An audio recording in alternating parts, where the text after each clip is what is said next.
بسم اللہ الرحمن الرحیم۔ سورہ قریش کا تعارف اور مکمل ترجمہ پیش کر رہے ہیں۔ نام سورہ، پہلی ہی آیت کے لفظ قریش کو اس سورت کا نام قرار دیا گیا ہے۔ زمانہ نزول، اگرچہ ضحاک اور قلبی نے اس کو مدنی کہا ہے، لیکن مفسرین کی عظیم اکثریت اس کے مکی ہونے پر متفق ہے، اور اس کے مکی ہونے کی مکمل شہادت خود اس سورت کے الفاظ رب ھذا البیت، اس گھر کے رب میں موجود ہے۔ اگر یہ مدینہ میں نازل ہوتی تو خانہ کعبہ کے لیے اس گھر کے الفاظ کیسے موضوع ہو سکتے تھے، بلکہ اس کے مضمون کا سورہ فیل کے مضمون سے اتنا گہرا تعلق ہے کہ غالباً اس کا نزول اس کے متصلاً بعد ہی ہوا ہوگا۔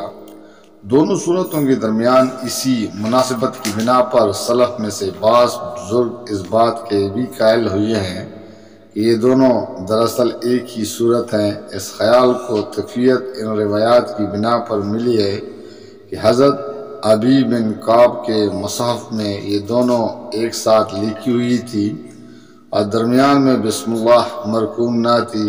نیز یہ کہ حضرت عمر نے ایک مرتبہ کسی فصل کے بغیر ان دونوں کو ملا کر نماز میں پڑھا تھا، لیکن یہ رائے اس وجہ سے قابل قبول نہیں ہے کہ صحابہ کرام کی عظیم تعداد کے تعاون سے سیدنا عثمان رضی اللہ تعالیٰ نے قرآن مجید کے جو نسخے سرکاری طور پر لکھوا کر بلاد اسلام کے مراکز میں جوائے تھے، ان میں دونوں کے درمیان بسم اللہ درج تھی، اور اس وقت سے آج تک تمام دنیا کے مصاحف میں یہ الگ الگ صورتوں کی حیثیت سے ہی لکھی جاتی رہی ہے۔ مزید برآں دونوں صورتوں کا انداز بیان ایک دوسرے سے اس قدر مختلف ہے کہ یہ اعلانیہ دو الگ صورتیں نظر آتی ہیں۔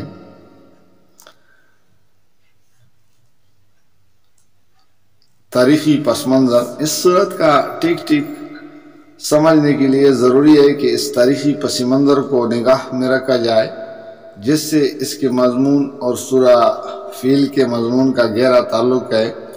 قریش کا قبیلہ نبی صلی اللہ علیہ وسلم کے جد اعلیٰ قصا بن کلاب کے زمانے تک حجاز میں منتشر تھا۔ سب سے پہلے قصا نے اس کو مکہ میں جمع کیا، اور بیت اللہ کی تولیت سے اس قبیلے کے ہاتھ میں آ گئی۔ اسی بنا پر قصا کو جمع کرنے والی کا لقب دیا گیا۔ اس شخص نے اپنے اعلیٰ درجے کے تدبر سے مکہ میں ایک شہری ریاست کی بنیاد رکھی، اور جملہ اطراف عرب سے آنے والے حجیوں کی خدمت کا بہترین انتظام کیا، جس کی بدولت رفتہ رفتہ عرب کے تمام قبائل اور تمام علاقوں میں قریش کا اثر و رسوخ قائم ہوتا چلا گیا۔ قصا کے بعد اس کے بیٹے عبد مناف اور عبد الدار کے درمیان مکہ کی ریاست کی مناسب تقسیم ہو گئے، مگر دونوں میں سے عبد مناف کو اپنے باپ ہی کے زمانے میں زیادہ ناموری حاصل ہو چکی تھی، اور عرب میں اس کا شرف تسلیم کیا جانے لگا تھا۔ عبد مناف کے 4 بیٹے تھے: ہاشم، عبد شمس، مطلب اور نوفل۔ ان میں سے ہاشم عبد المطلب کے والد اور رسول اللہ صلی اللہ علیہ وسلم کے پردادا کو سب سے پہلے یہ خیال پیدا ہوا کہ اس بین الاقوامی تجارت میں حصہ لیا جائے جو عرب کے راستے بلاد مشرق اور شام و مصر کے درمیان ہوتی تھی، اور ساتھ ساتھ اہل عرب کی ضروریات کا سامان بھی خرید کر لایا جائے، تاکہ راستے کے قبائل ان سے مال خریدیں اور مکہ کی منڈی میں اندرون ملک کے تجار خریداری کے لیے آنے لگے۔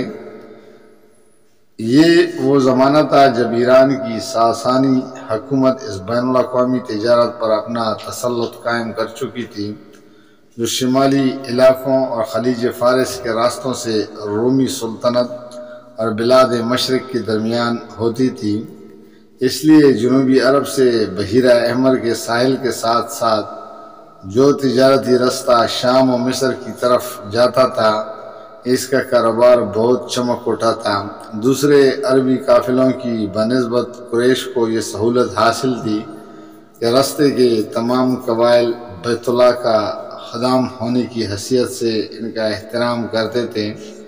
حج کے زمانے میں نہایت فیاضی کے ساتھ حاجیوں کو جو خدمت قریش کے لوگ کرتے تھے اس کی بنا پر سب ان کے احسان مند تھے۔ انہیں اس امر کا کوئی خطرہ نہ تھا کہ راستے میں کہیں ان کے قافلوں پر ڈاکہ مارا جائے گا۔ راستے کے قبائل ان سے رہ گزر کے اور باری ٹیکس بھی وصول نہ کر سکتے تھے۔ یہ دوسروں قافلوں سے طلب کیا جاتا تھا۔ ہاشم نے انہیں تمام پہلوؤں کو دیکھ کر تجارت کی اسکیم بنائی اور اپنی اس اسکیم میں اپنے باقی تینوں بھائیوں کو شامل کیا۔ شام کے غسانی بادشاہ سے ہاشم نے، حبش کے بادشاہ سے عبد شمس نے، یمنی امراء سے مطلب نے اور عراق کے و فارس کی حکومتوں سے نوفل نے تجارتی مراعات حاصل کی۔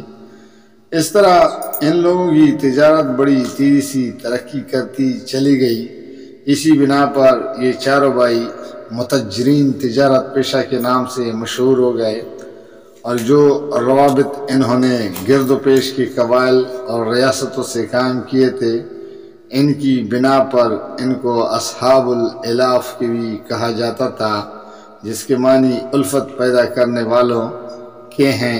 اس کاروبار کی وجہ سے قریش کے لوگوں کو شام، مصر، عراق، ایران، یمن اور حبش کے ممالک سے تعلقات کے وہ مواقع حاصل ہوئے، اور مختلف ملکوں کی ثقافت و تہذیب سے براہ راست سابقہ پیش آنے کے باعث ان کا معیار دانش بنیش اتنا بلند ہوتا چلا گیا کہ عرب کا کوئی دوسرا قبیلہ ان کے ٹکر کا نہ رہا۔ مال و دولت کے اعتبار سے بھی وہ عرب میں سب پر فائق ہو گئے، اور مکہ جزیرۃ العرب کا سب سے زیادہ اہم تجارتی مرکز بن گیا۔ ان بین الاقوامی تعلقات کا ایک بڑا فائدہ یہ بھی ہوا کہ عراق سے یہ لوگ وہ رسم الخط لے کر آئے جو بعد میں قرآن مجید لکھنے کے لیے استعمال ہوا۔ عرب کے کسی دوسری قبیلے میں اتنے پڑھے لکھے لوگ نہ تھے جتنے قریش میں تھے۔ انہی وجوہ سے نبی کریم صلی اللہ علیہ وسلم نے فرمایا تھا کہ قریش قادۃ الناس، قریش کے لوگوں کے لیڈر ہیں۔ حوالہ مسند احمد، مرویات عمر بن العاص اور حضرت علی رضی اللہ تعالیٰ کی روایت بیکی میں ہے کہ حضور صلی اللہ علیہ وسلم نے فرمایا، پہلے عرب کی سرداری قبیلہ حمیر والوں کو حاصل تھی، پھر اللہ تعالیٰ نے وہ ان سے طلب کر کے قریش کو دے دی۔ قریش اسی طرح ترقی پر ترقی کرتے چلے جا رہے تھے کہ مکہ پر ابرہہ کی چڑھائی کا واقعہ پیش آ گیا۔ اگر اس وقت ابرہہ اس شہر مقدس کو فتح کرنے اور کعبہ کو ڈھا دینے میں کامیاب ہو جاتا تو عرب میں قریشی کی نہیں خود کعبہ کی داغ بھی ختم ہو جاتی۔ زمانہ جاہلیت کے عرب کا یہ عقیدہ متزلزل ہو جاتا کہ یہ گھر واقعی بیت اللہ ہے۔ قریش کو اس گھر کے خادم ہونے کی حیثیت سے جو احترام پورے ملک میں حاصل تھی وہ یک لخت ختم ہو جاتا۔ مکہ تک حبشیوں کی پیش قدمی کے بعد رومی سلطنت آگے بڑھ کر شام اور مکہ کے درمیان کا تجارتی راستہ بھی اپنے قبضے میں لے لیتی، اور قریش اس سے زیادہ خستہ حالی میں مبتلا ہو جاتے جس میں وہ کساب انقلاب سے پہلے مبتلا تھے۔ لیکن جب اللہ تعالیٰ نے اپنی قدرت کا یہ کرشمہ دکھایا کہ پرندوں کے لشکروں نے سنگریزی مار مار کر ابرہہ کی لائی ہوئی 60,000 حبشی فوج کو تباہ برباد کر دیا، اور مکہ سے یمن تک سارے راستے میں جگہ جگہ اس تباہ شدہ فوج کے آدمی گر گر کر مرتے چلے گئے، تو کعبہ کے بیت اللہ ہونے پر تمام اہل عرب کا ایمان پہلے سے بدرجہاز زیادہ مضبوط ہو گیا، اور اس کے ساتھ قریش کی داغ بھی ملک بھر میں پہلے سے زیادہ قائم ہو گئی۔ اب عربوں کو یقین ہو گیا کہ ان لوگوں پر اللہ کا فضل خاص ہے۔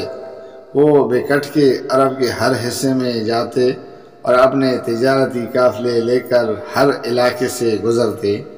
کسی کی یہ ضرورت نہ تھی کہ ان کو چھیڑتا، انہیں چھیڑنا تو درکنار ان کی اعمال میں کوئی غیر قریش بھی ہوتا تو اس سے کوئی تعارض نہ کیا جاتا تھا۔ مقصود کلام نبی صلی اللہ علیہ وسلم کی بعثت کے زمانے میں یہ حالات چونکہ سبھی کو معلوم تھے، اسی لیے ان کے ذکر کی حاجت نہ تھی۔ یہی وجہ ہے کہ اس صورت کے 4 مختصر فقروں سے صرف اتنی بات کہنے پر اکتفا کیا گیا ہے: جب تم خود اس گھر خانہ کعبہ کو بتوں کا نہیں بلکہ اللہ کا گھر مانتے ہو، اور جب تمہیں اچھی طرح معلوم ہے کہ وہ اللہ ہی ہے جس نے تمہیں اس گھر کے طفیل یا امن عطا کیا، تمہاری تجارتوں کو فروغ بخشتا اور تمہیں فاقہ زدگی سے بچا کر یہ خوشحالی نصیب فرمائی، تو تمہیں اسی کی عبادت کرنی چاہیے۔ سورہ قریش کا مکمل ترجمہ۔ شروع اللہ کا نام لے کر جو بڑا مہربان نہایت رحم والا ہے۔ چونکہ قریش مانوس ہوئے، یعنی جاڑے اور گرمی کے سفروں سے مانوس، لہذا ان کو چاہیے کہ اس گھر کے رب کی عبادت کرے جس نے انہیں بھوک سے بچا کر کھانے کو دیا اور خوف سے بچا کر امن عطا کیا۔ جزاک اللہ، فی امان اللہ۔